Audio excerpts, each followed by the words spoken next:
بسم اللہ الرحمن الرحیم۔ السلام علیکم دوستو، یہ کہانی ایک ایسے گاؤں کی ہے جہاں جانے سے سب لوگ ڈرتے تھے۔ اس گاؤں کا نام کالا نگر تھا، جو ایک گھنے اور تاریک جنگل کے درمیان واقع تھا۔ لوگ کہتے تھے کہ وہاں عجیب و غریب چیزیں ہوتی ہیں، رات کے وقت بھیانک آوازیں آتی ہیں، اور جو بھی وہاں جاتا وہ کبھی واپس نہیں آتا تھا۔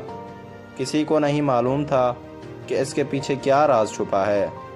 رامیش ایک بہادر اور ضدی صحافی تھا۔ وہ ہمیشہ نئی اور سنسنی خیز کہانیوں کی تلاش میں رہتا تھا۔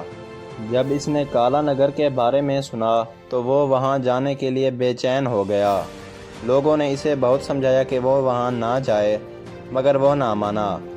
اس نے فیصلہ کر لیا کہ وہ خود جا کر حقیقت معلوم کرے گا۔ رات کے وقت وہ ایک ٹارچ، کیمرہ اور کچھ کھانے پینے کا سامان لے کر گاؤں کی طرف روانہ ہو گیا۔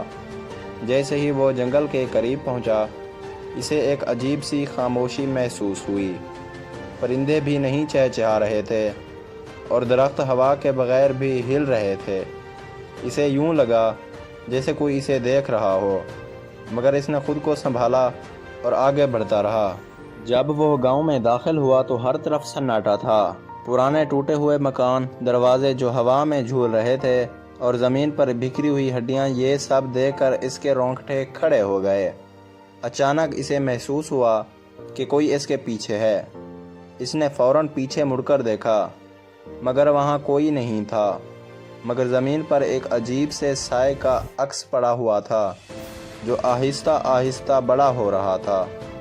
رامیش نے تیزی سے کیمرہ نکالا اور تصویر لینے کی کوشش کی، مگر کیمرے نے کام کرنا چھوڑ دیا۔ اچانک ایک زوردار چیخ گونجی اور وہ زمین پر گر پڑا۔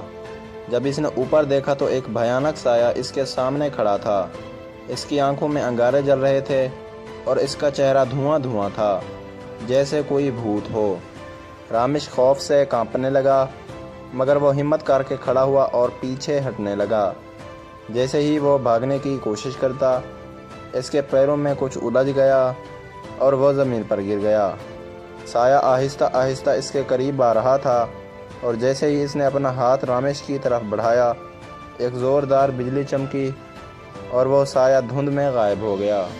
رامیش نے تیزی سے کھڑے ہو کر گاؤں سے باہر نکلنے کی کوشش کی، مگر راستہ اتنا آسان نہیں تھا۔ ہر طرف سائے حرکت کر رہے تھے، درختوں کے پیچھے سرخ آنکھیں چمک رہی تھیں اور زمین سے سرگوشیاں سنائی دے رہی تھیں۔ وہ بھاگتا رہا، مگر گاؤں کا راستہ بار بار بدل جاتا۔ ایسا لگتا جیسے وہ کہیں قید ہو چکا ہو۔ اچانک اسے ایک پرانا مندر نظر آیا۔ وہ جلدی سے اس میں داخل ہو گیا اور دروازہ بند کر دیا۔ اندر روشنی بہت مدھم تھی اور ہر طرف دھول جمی ہوئی تھی۔ دیواروں پر عجیب نشان بنے ہوئے تھے اور زمین پر خون کے دھبے تھے۔ وہ خوف سے پسینے میں شرابور ہو گیا۔ ایک دم مندر کے کونے سے ایک بوڑھا آدمی نمودار ہوا۔ اس کی آنکھیں اندر سے دھنس چکی تھیں اور چہرے پر گہرے زخم تھے۔ وہ آہستہ آہستہ رامیش کے قریب آیا اور بولا، یہاں سے نکلنے کا ایک ہی راستہ ہے۔ تمہیں اس راز کو جاننا ہوگا جو صدیوں سے یہاں دفن ہے۔ رامیش نے ہمت کر کے پوچھا، یہ سب کیا ہے؟ یہ سائے کون ہیں؟ بوڑھے آدمی نے ایک سرد آہ بھری اور کہا، یہ گاؤں ایک وقت میں خوشحال تھا، مگر ایک دن یہاں ایک ظالم عالم آیا۔ اس نے شیطانی عمل کیے اور لوگوں کو مار کر ان کی روحیں قید کر لیں۔ جو بھی یہاں آتا ہے وہ کبھی واپس نہیں جا پاتا، کیونکہ وہ بدروحیں اسے اپنا غلام بنا لیتی ہیں۔ رامیش نے گھبرا کر پوچھا، تو میں یہاں سے کیسے بچ سکتا ہوں؟ بوڑھا آدمی بولا، اگر تم سحر ہونے سے پہلے عالم کی قبر کو تلاش کر کے اس کے طلسم کو توڑ دو تو شاید تم بچ سکو، مگر اگر تم ناکام رہے تو تمہاری روح بھی ہمیشہ کے لیے ان سایوں میں شامل ہو جائے گی۔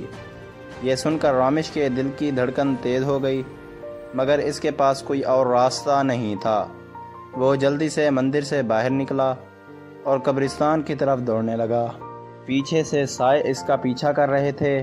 زمین اس کے قدموں کے نیچے سے ہل رہی تھی اور آسمان پر سیاہ بادل چھا چکے تھے۔ قبرستان پہنچ کر وہ ایک پرانی اور بڑی قبر کے سامنے کھڑا ہو گیا۔ یہ قبر عالم کی تھی، جیسے ہی اس نے زمین کھودنے کی کوشش کی، ایک زوردار چیخ گونجی اور ایک بھیانک ہاتھ قبر سے باہر نکلا۔ وہ ہاتھ کالا تھا اور اس کے ناخن لمبے اور خون سے رنگے ہوئے تھے۔ رامیش نے ہمت نہیں ہاری۔ اس نے جیب سے ایک مقدس تعویذ نکالا جو اس کی دادی نے اسے دیا تھا۔ جیسے ہی اس نے وہ تعویذ قبر پر رکھا، ایک زوردار دھماکہ ہوا اور سب کچھ ہلنے لگا۔ سائے چیخنے لگے، درخت گرنے لگے اور پورا گاؤں لرز اٹھا۔ اچانک سب کچھ خاموش ہو گیا۔ رامیش نے آنکھیں کھولیں تو وہ جنگل کے کنارے کھڑا تھا۔ کالا نگر غائب ہو چکا تھا۔ وہاں صرف ایک ویران زمین بچی تھی اور کوئی بھیانک سایہ نظر نہیں آ رہا تھا۔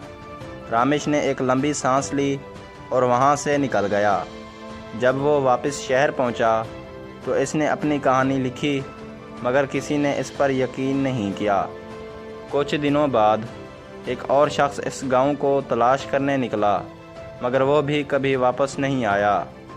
کہتے ہیں کہ کالا نگر آج بھی کہیں موجود ہے اور جو بھی اس کے راز جاننے جاتا ہے وہ کبھی واپس نہیں آتا۔ مزید ایسی کہانیوں کے لیے میرے چینل کو لازمی لائک اور سبسکرائب کریں اور ساتھ میں دیے گئے گھنٹی کے نشان کو دبانا نہ بھولیں۔ شکریہ دوستو۔